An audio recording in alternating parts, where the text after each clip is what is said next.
Hello there and welcome back to Bullets for Bucks. So today I'm going to be going over how to choose the best scope for hunting. And we're going to look at basically what type of rifle scope you should choose depending on what type of area you're hunting in and what the conditions are. Alright, so let's get started. Right off the get-go, I'm not going to tell you exactly what brand of scope you should get, but let's start with some of the basics. So now after you've looked at, do they have a good warranty? Are there service centers and repair centers in your area? And has the company been around long enough to provide long-term support of your product once you buy it? Let's look at, is the product actually well made, durable, and does it stand up to all the conditions you can throw at it with repeatable accuracy? So one of the most important things is that rifle scope going to hold its zero? So if you zero it at 100 yards, is it 10 years from now, 5 years from now, 2 weeks from now going to still be right on that zero? The other is when the turrets are used, if you have tactical or open turrets on your scope and you use them to dial yardages out to extended ranges, does it return to zero? And is the increment of measurement, MOA or mils, precise each and every time? And you always want a scope, no matter what the situation, that's waterproof and fog proof and that has good glass. I would look for high quality, good glass with good coatings, and of course nitrogen purged tubes so that you don't get fog inside your scope. Another important consideration is, where are you hunting? Okay, so are you hunting where you need an extremely light scope and a very light rifle package to where you're going after sheep or goats in the high country and every ounce or gram counts? Well, if that's the case, obviously you're going to want to look at a different scope, a scope used in long-range bench rest shooting. Let's go ahead and look at what I think is an ideal scope for probably the eastern part of the United States, or where there's areas where the furthest open area, the furthest shot you're probably ever going to take is at most 200 or 300 yards and is usually inside of 100 yards or maybe even 50 yards. You're probably going to want a decent size objective because that helps gather more light. The objective lens is here, and this is where the light transmission comes into the scope. Okay, I would look at a fixed 3-power scope, a fixed 4-power scope, or a 1 or 1.5 variable power scope, up to possibly 8 at the top end or maybe 9. But generally speaking, you're never going to want to magnify or increase the magnification past the base power because you're going to cut down your field of view, and in thick brush or areas where you're taking shots in close, that's actually going to work against you if you have too much power. Those would all work, but I would say those are actually at the high end, that 9 power being the high end. I would leave it on the 3 power and only use increased magnification when absolutely necessary. Because what happens is if you're taking a shot at 50 yards and you zoom it in, or at 100 yards and you zoom it in to 9 power, you're only seeing a small portion of that animal, or maybe just the outline of that animal. Okay, and then if you shoot and you miss, the recoil isn't going to allow you to recover enough with it zoomed in to see if you actually missed or hit, and also you're not going to be able to make a proper follow-up shot if you're zoomed all the way in and you want to make another shot. So you're going to want it a bigger field of view so that you can see if you missed, you can see where the animal went, and at the very least you can easily make a follow-up shot. Also important things to look at in a scope as far as how it's made is, does it have good eye relief? Now you can look up that spec on the manufacturer's website for that model scope, and you can also, like I said earlier, look at reviews for that scope and you'll see, does that scope have good eye relief? Now in my opinion, you want good eye relief, because if you don't, you're craning to look through a scope with poor eye relief. My favorite power scope for hunting western, or I guess you could say midwestern states, is 4 to 12, 3 to 12, or 4 to 16. My absolute favorite is probably 4 to 16.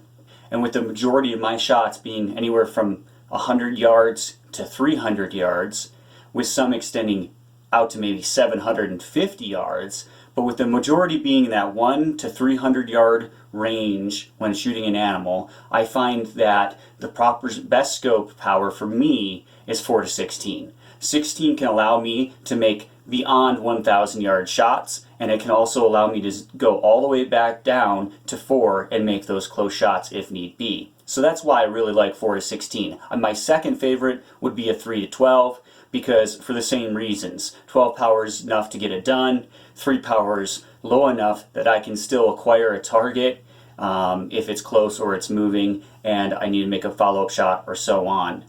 Now, some of that's going to vary on the style of hunting you do. If you're a Western hunter and you do tree stands, or you only hunt thick cover for elk or brush, and then you're probably going to want a lower power scope. If you're like probably most Western hunters, or a lot of spot and stalk, or a lot of glassing and what I call sniping, glass and snipe, you're going to want a 4 to 16 or something with a little bit more power so you can make those accurate shots long range. However, remember, if you do choose a scope that's 4 to 16, remember, you still don't want to walk around with that scope on 16 power. You want to have that scope always on 4 power. You only want to use the magnification necessary to comfortably make the shot, and that also allows you to be able to make a follow-up shot, or if you can manage your recoil enough, see where that shot went depending on what caliber you're using. Okay, so I also have a 4.5 by 30 scope right here, and I can tell you, if you magnify that in all the way to 30 power and you shoot an animal at 300 yards, even though that's a 6.5 Creedmoor and it's light recoiling, you could still have enough recoil where you're not going to be able to see where that shot hit that animal, or if it hit that animal, and you're not going to know if you missed or hit it, because that animal is going to leave your field of view too quickly, because on that much power, the more power you have, basically the smaller field of view you have, which is bad. Okay? You don't want a small field of view while you're hunting. Also, another thing is, once you get above about 20-25 power, in warmer conditions where there's more mirage, those really high-end magnifications can almost work against you. Now, yeah, sure, you can use it to read the wind a little bit by reading the mirage or whatnot, but if you go above that 20 or 25 power, you'll find that most cases, even at the range or for long-range shooting, in most scenarios, it's actually almost counterproductive to use magnification beyond 25 power. And that's just because the mirage can become so great that it distorts things, even with good glass, to where it makes it almost more difficult to shoot accurately. And one of the bad things about using a scope that goes to really high power for hunting beyond that 16 mark and into the 20s or 30s is because when you get that adrenaline rush, you tend to do this with the knob. You crank that thing all the way up max, you shoot because your adrenaline's pumping and you're excited, and then you realize, where'd the animal go? I can't see him through the scope. Where'd he go? Where'd he go? You can't get back on target. You can't see where he went, and things kind of go downhill quick. Also, with Western style hunting, you're going to be doing a lot of hiking in the mountains, a lot of backpacking, and you want to take in consideration the weight of the scope. So, for Western hunting, you're going to want a little bit bigger objective lens, but you're also going to want probably a little bit bigger eye box, and here's why. When the more you zoom in, when you use that magnification, the smaller your eye relief gets, okay? The less eye relief there is. And you're probably going to want a tube that is at least 30 millimeters, if not 35 or 34 millimeters. This is going to allow more light to come through and actually does allow you to have a bigger sight picture as well, which can help you. Also, when hunting out west, I like to have a scope that has open tactical turrets, which allow me to dial the correct amount of MOA or mils for the yardage that I'm shooting or the meters that I'm shooting. One thing you also want to learn is how to hold for wind without dialing for wind. Normally I love to dial for elevation, dial for whatever yardage the animal or target is at, but it is usually counterproductive, especially in hunting cases, to dial for wind. because wind is constantly changing. It's a constant variable, and you might find that the more you dial, the more you're just kind of chasing it, and you're never actually getting where you need to be. So remember to look for an adjustable parallax, okay? And a parallax that's adjustable down to 10 or 15 yards all the way up to infinity will help a lot in making those good accurate shots at long range. In any scope, it's always nice to have an illuminated reticle. Just make sure you don't have your illumination on too high, because this can wash things out and cause your eye to dilate too much, and then you'll lose the sight picture of what you're looking at, and your eye will dilate to the brightness of that reticle, and you won't be able to see your target. Remember, always treat your weapon system, your scope, as it should be treated. Take good care of it. If you want it to function in the field, put the time and energy into taking care of it at home and in the field, and make sure you practice with it. Make sure you're using some sort of scope cap or scope cover, because this is going to prevent you from having to pull up your rifle in a hurry and looking into a scope where the lens is full of snow and debris.